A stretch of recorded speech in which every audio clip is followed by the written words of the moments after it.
So this is the all-new Audi A1, a posh premium small car that really wants to compete with the Mini.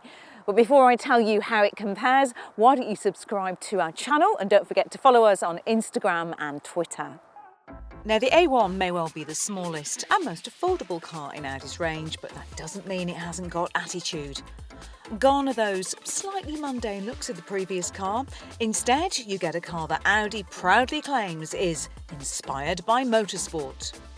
More specifically, they mean the legendary Sport Quattro from the 80s.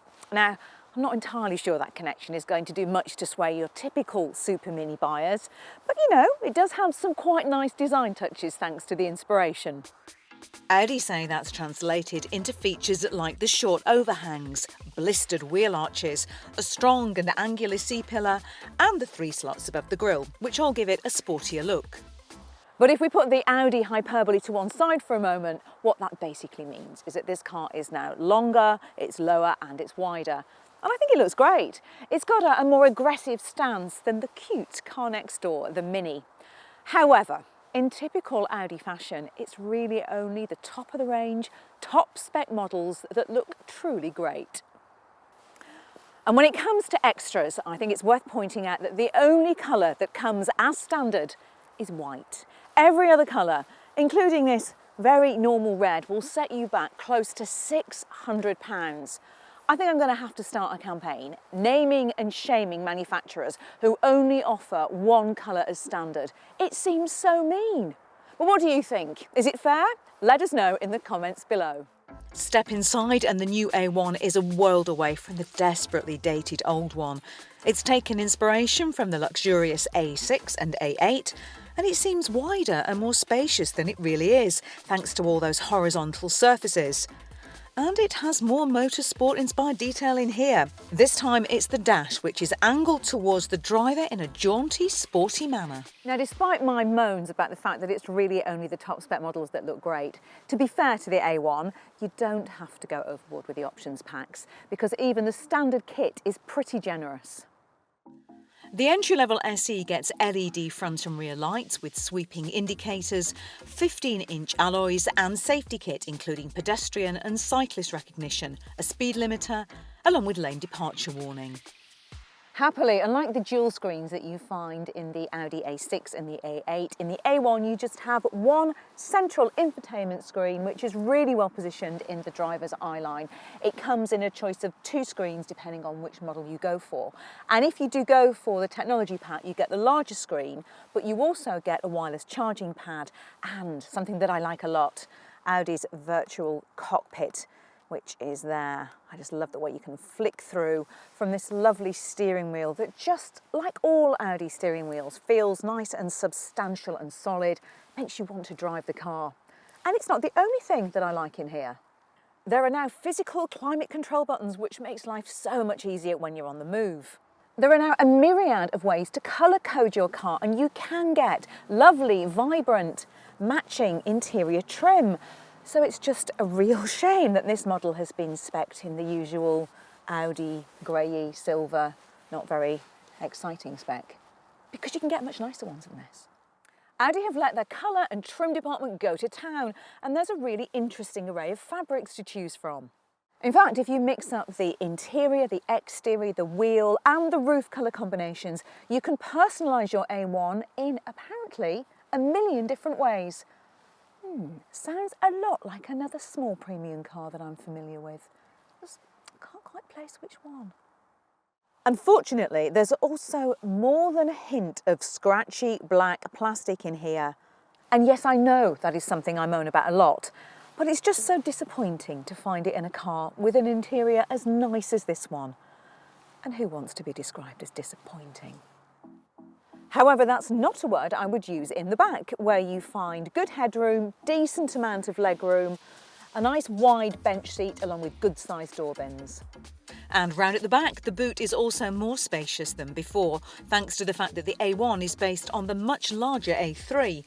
It has a wide opening, a low load area and plenty of room for the Carbuyer suitcases. Now, when it comes to engines, the big news is that there are no diesels in this Audi. Initially, there's just the 30 TFSI available with either a manual or an automatic gearbox, which, in case you're wondering, which I did for a while, is the new and quite confusing, in my opinion, name for the 1 litre, 114 brake horsepower, 3-cylinder turbo petrol engine. You know, answers in the comments below if you have any idea why Audi have decided to complicate matters so much. Arriving in early 2019 will be a 94 horsepower 1 litre turbo, along with a 1.5 litre turbo petrol. And in March, the lineup is joined by an automatic 1.5 litre turbo, and for now at least, the sportiest A1, the 197 horsepower 2 litre, which will be badged the 40 TFSI. Then, towards the end of 2019, the automatic version of the 94 horsepower 1 litre turbo will appear, whilst there's also talk of a hot S1 joining the range for a real dose of fun. Now, our car is the 30 TFSI, and until that 25 TFSI model, which in old money is the 94 brake horsepower 1 litre turbo, arrives next year, this is the runt of the family. But it certainly isn't lacking in strength. Of course, you know, we expect such a lot from super minis like this. We want them to be practical and spacious, you have to chuck everything in, but we do also want them to be fun, and it is pretty fun to drive. Now, the 1 litre turbo is pretty quick on the 0 to 60, but it feels slower than that straight line speed would allow you to think when you're just driving it around town. I'm not a massive fan of the gearbox either. It's typical off-the-shelf VW. It's really notchy, particularly lower down in the range, although it does smooth up a bit when you get to the top. But the controls all have a nice weighting to them, as does the steering, which feels pretty accurate. Maybe a bit too light for my personal taste.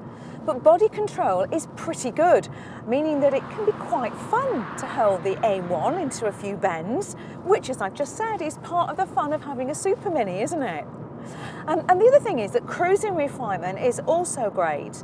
Road conditions here on the Carbuyer track are pretty bad, so it's noisier than you would expect. But when you're out on the open road, out on the motorway, there's virtually no road noise coming back into the cabin, no engine noise.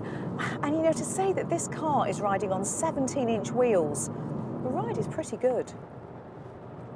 Now, even the standard model comes with the option of choosing from either normal or sport suspension setup, and there's also the option of fitting adaptive dampers. So yeah, this is definitely a car you can have a bit of fun in.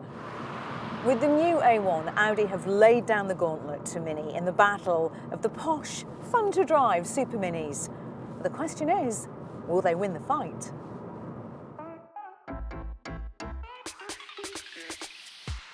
Sadly, I think not.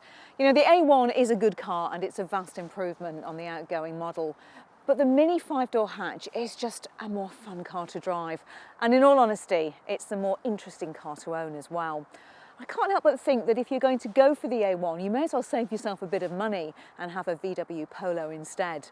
But it would be good to know what you think. A1 or Mini? Let us know in the comments below. And also let us know what else you'd like to see when we film our group test. If you've enjoyed this video, please give it the thumbs up and don't forget to subscribe so you know when the latest video from Batch and I has landed.